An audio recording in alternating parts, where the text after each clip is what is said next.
Hey everybody, it's December 7th, and you know what that means. It is time to answer that lifelong question. Is there a dog standing in front of me? Come here, yeah, come here. No, don't lay down. What? You want to help me answer if it's a wonderful life? Sparky. Hey everybody, it's December 7th. Do not chew that bone. Sparky, do not chew the bone. Go lay on the couch. Are you really just going to cause chaos right now? Do you want to go outside?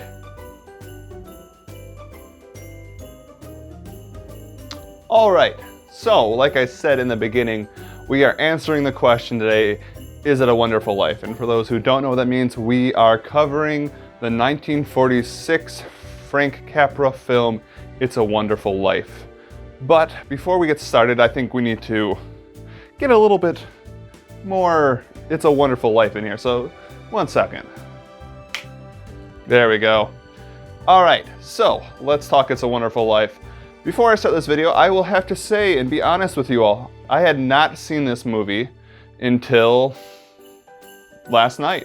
It's a movie that has always been floating around me, people have always talked about, but it's never been a movie that I have gone out of my way to go watch. I always looked like that cheesy Christmas movie. You always see that clip of Zuzu, the little girl, saying, every time a bell rings, an angel gets its wing. It's not really something I would go out of my way to go find. It looked like just another cheesy Hallmark movie.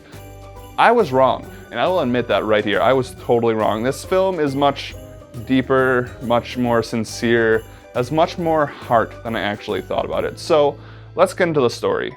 It is a movie in which we go throughout the entire lifespan of our main character, George Bailey. We find out throughout the film and throughout his life, he has always had to make difficult choices that have put him against his dreams. And I should say that the movie starts off with him standing on a bridge contemplating suicide. And that is why we get into the story of his life. He is at the lowest of his low. We find out at the end of the movie, the reason is that he's going to go bankrupt. Everything is going wrong for him. He has to go and plead with Mr. Potter, a stereotypical evil capitalist, a person who just wants money, who doesn't care about the people who he rents to or the people he loans money to. He is a loan shark. He is very aggressive. He's the Monopoly man. He's what the Monopoly man actually would be personified. I mean, the Monopoly man can't be a good person, but I digress.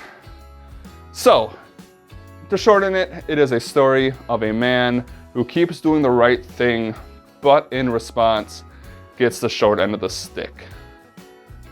And as you might notice, I haven't mentioned anything about Christmas yet, because I dare to put this out here. This is as much of a Christmas film as Gremlins and Die Hard is. The last 20 minutes might take place on Christmas Eve and Christmas, but that's not what this story is about. It's a story about doing the right thing and looking out for others. But we're not here to just review the movie. We are here to talk about what it can teach us about the holiday spirit and the Christmas spirit. So let's get into that. This movie, the spirit it can show us is that things get tough. Things will get tough. Things are hard and have been hard this year, and they will be hard going forward. But we have to trust that the good choices we make, just as George Bailey made these good choices, and when I say good, I'm not talking about good for himself. I'm talking about the empathetic choice. The choice that betters our community. The choice that betters our fellow man. Not something that makes us more wealthy. Not something that lets us go travel Europe. We have to trust that our choices that are good now will pay off in the future. And that is what this film is about. It is about going through the hardness and not fraying away with the idea that the right choice is always the easiest choice, or the right choice is always the one that will have you feel self-gratification. The right choice can destroy us inside. At the time, it can feel like everything is falling apart, just as George Bailey ended up on the bridge. But we have to have some hope, some trust that eventually our good choices are for the betterment of those around us and even ourselves in a way. As we see at the end of the movie, we watch as George Bailey is surrounded by all those he's helped throughout the entire film. And when he is at his lowest point, they all come in and help him. Is that realistic? Not really, no. And I'll be honest, a lot of the good choices we make will not end like the end of It's a Wonderful Life. But even if a small bit of that happens,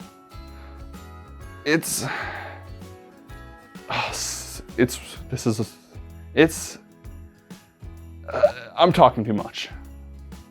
The holiday spirit that we can find in this movie is the idea of community, the idea that things are hard and they will be hard, but in the end, there are people who have our back if we do the right thing and make the right choice. And that's kind of the holiday spirit, especially this holiday spirit in 2020. There are going to be hard choices to be made. Family members will not be able to meet with some other family members because of different households. We might have to Zoom call or video call our friends and neighbors and distant family. But those choices now will pay off in the end. And I didn't want to make this video be all preachy, but I guess that's where it is. And I know it's not really been humorous, and I apologize for that. This series was supposed to be a funny, hopeful, kind of comedic series, but this video is really serious because I don't know if it's just the right choices right now feel hard and they don't feel like they have instant gratification. It feels like the world is against you. But this movie shows us that sometimes that we have to make hard choices, the hard choices that will eventually be for the betterment in the end. And I'm gonna stop talking now because I could keep going on for hours and I wanna keep this video short. So, on a more lighter note, what's up with this? Who thought it was a good idea to put a pool underneath a dance floor? Like, can we disregard all that really sappy stuff I said and really heartfelt stuff? Like, there's a pool under a dance floor and you can just press a button and it opens. Like, that's like a Saw level trap. That shouldn't exist. I know it was the 1940s, but like, how did people not die in that? But so yeah, that's the second takeaway. Don't put pools under dance floors. Yeah, okay. Well, anyway, thank you guys for watching this video. Like I said, I did not mean to make it this heartfelt and this deep and non-comedic. It just felt like it had to be said. It does feel very relevant. And I just kind of ranted for like 12 minutes. And I apologize for that. But in good news, this Friday, we will be talking about the Will Ferrell movie Elf. And if I get this serious with Elf, then I don't know what's going on. But we will be talking about Elf with Will Ferrell. It is a funny movie. It is a classic. It is a movie that I watch pretty regularly every year, especially when I was in school and finals. It was like my go-to movie. So we will be talking about that on Friday.